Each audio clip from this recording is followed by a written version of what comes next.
There is so much drama in the courts this week, my grandma's starting to call the news her stories. So let's draw this craziness to a close before we gear up for what may be a pretty crazy weekend. I don't know about you, I need a little tropical today. All right, happy Friday, everybody. I'm Bryno, and this is the Aloha Friday Morning Report on the federal courts for October 17th, 2025. Please double tap your screen, comment whether it feels like fall where you are yet, and stick around through the intro. It gets me to the FYP a little faster. Grab yourself a coffee or coffee colada, and let's end this week right. Okay, we are going to start out here in the DC suburbs, where yesterday the DOJ continued Donald Trump's payback tour by indicting his own former national security advisor, John Bolton. Now, for those of you who haven't noticed, each of these new criminal indictments is designed to mirror one of the indictments or accusations against Donald Trump himself or someone around him, often right down to the wording. Frankly, I'm expecting to be accused of defaming E. Jane Carroll any day now. So yesterday, John Bolton was indicted on charges that included, listen for something familiar here, keeping classified documents in his home and using an unsecure communication system, like, I don't know, Signal, to discuss national security issues, like attacks on other countries, with people who didn't have clearance, like his family members. If none of these situations are ringing any bells, maybe do a little reading. Now, unlike the Comey indictment or the Letitia James indictment, this one is incredibly long and kind of hard to read and frankly a little boring, partially because it has a lot of redactions, which is sensible, but I put a copy of it in my shared documents in criminal cases, so have at it. Now, I don't know a ton about national security law anyway, and because this one is a little more in-depth, it's a little harder to parse out whether there are gaping logical holes in it.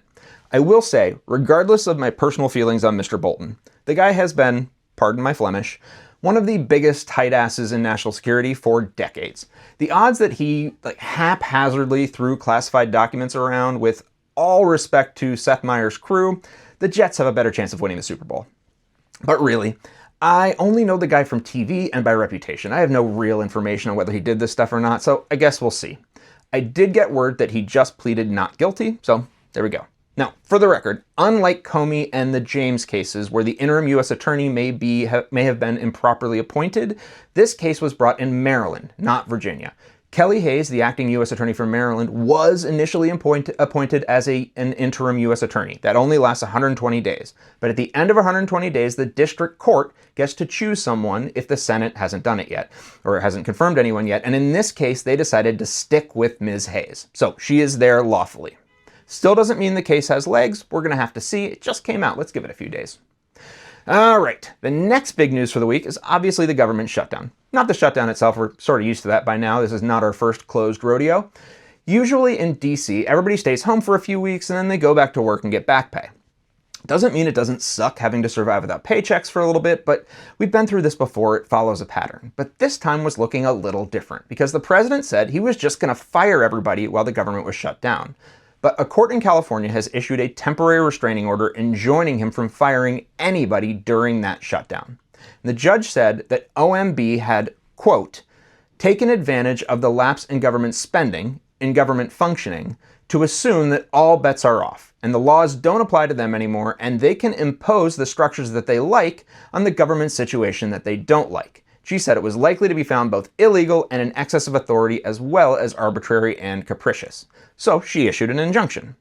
She also scheduled a 3 p.m. Pacific time hearing today to respond to the employee's urgent request to address government plans to go ahead and fire a bunch of people on Monday anyway. Now, I can't live stream this because she explicitly wrote in the order it cannot be live streamed, but you can go watch it yourself. I will put the link on the screen. Start early if you want to go. It takes a few minutes to get in. You may have to download some stuff. I had to download Zoom Workplace. I don't know, took a little while. Hopefully it works for you. Okay, speaking of Pacific time, I want to check in on the West Coast before this weekend's festivities begin. Now, yesterday we spent a lot of time talking about Chicago. We listened in on a hearing in Chicago Headline Club, where the judge will be issuing an updated temporary restraining order that will in some way require federal officers to wear body cameras. That's on top of her prior order requiring some sort of alphanumeric identifier on the outside of everyone's uniform so that agents can be specifically held accountable for their actions. And she mentioned in the hearing that she's been looking at pictures and not seeing those identifiers, which is a problem. The whole point is that journalists taking pictures should be able to identify who is doing what. But she has required ICE Field Director Russell Hott to appear in court on Monday to answer for the activities of his agents. So we'll talk about that more next week. But I also want to talk for a minute about Oregon and Portland v. Trump, and a little bit more about what's going on in California. So Trump tried to federalize the Oregon National Guard and also deploy them and other National Guard troops to Portland. There were 2 temporary restraining orders issued in Portland. One has been stayed, one is still in place. The end result is that the administration is allowed to federalize the Oregon National Guard, but they're not allowed to deploy them or any other troops in the state of Oregon. It's the same thing as Illinois. But that TRO would have expired on Sunday. Well, this week, the court set a trial date for October 29th at 9 a.m. West Coast time. So mark your calendar if you want to listen in. You can do so at 833-990-9400. Guest meeting ID is 373-876-354#. It'll be a 3-day trial though, so I wouldn't rush. Meanwhile, the TRO that's not stayed remains in place now for 2 more weeks until the trial, and National Guard troops still may not be deployed in Oregon. As far as I know, there is not a case in Portland that's similar to the Chicago Headline Club case, related to First Amendment violations, but I'm going to guess that there probably will be one at some point. Meanwhile, there is one more development in Newsom v. Trump, which I think is worth mentioning, even though it's a little geeky. So I told you guys a couple of weeks back that when Trump tried to send the California National Guard to Oregon, Newsom approached the Ninth Circuit, who were still deciding whether the California National Guard are allowed to be federalized at all. And he said, wait a minute. The biggest arguments the feds are making is that things are so bad in California that they have to have all of these federalized troops in order to keep order. Well, if things are so bad, then why are they sending those troops to Oregon? If they can send them to Oregon, they can send them home to their families. Now, the Ninth Circuit hasn't responded to that yet.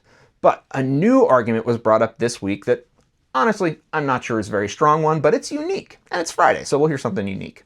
So the president federalized the National Guard under 10 USC 12406. That allows the president to call the state National Guard into federal service under certain circumstances, and there's like 3 general categories. And the one we're talking about here is category number 3, which is whenever the president is unable with regular forces to execute the laws of the United States, he can bring in the Guard. Well, the state of Illinois, I guess, presented this argument first, and now California has presented it to the Ninth Circuit, and the feds are pushing back hard.